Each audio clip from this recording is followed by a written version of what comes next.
sa ating YouTube channel mga ka-onliners. Ngayong araw tuturuan ko kayo kung paano maglagay ng YouTube thumbnail kung nakikita nyo sa screen habang ina-upload natin yung ating mga video sa ating YouTube channel.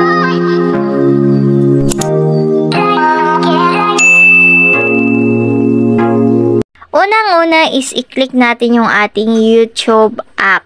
So, hindi tayo gagamit ng Chrome at hindi tayo gagamit ng YouTube Studio na downloaded. So, pag na-click mo na yung YouTube app mo, i-click mo na yung plus button na nasa ilalim. Ayan. And then dito, magse-select lang tayo ng mga YouTube video na atin nang na-edit and then going to upload. So, ito yung napili natin and then click yung next. Then dito, kung nakikita nyo yung parang picture, ayan, na nasa gilid, i-click nyo lang yan. And then automatic na madadirect tayo dito sa ating mga na-download na thumbnail.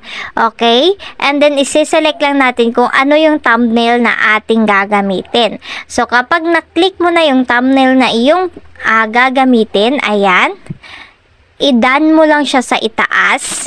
And then, pagkatapos, gagawa ka muna ng iyong title at saka yung iyong description. Kapag nakapagsulat ka na ng iyong video title at saka yung iyong video description, ayan na, i-click lang natin yung next, ayan.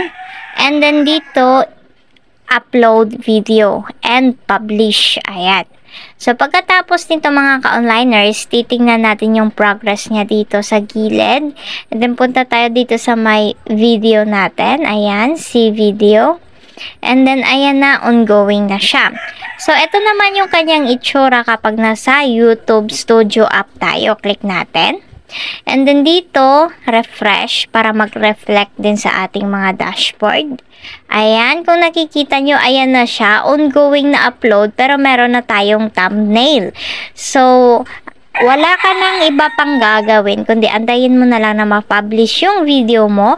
At saka kung monetize ka na, saka mo na ito turn on yung monetization mo. Ayan. So, napakadali lamang maglagay ng ating mga thumbnail habang nag-a-upload tayo ng ating mga video. So, dito lang muna. Thank you for watching.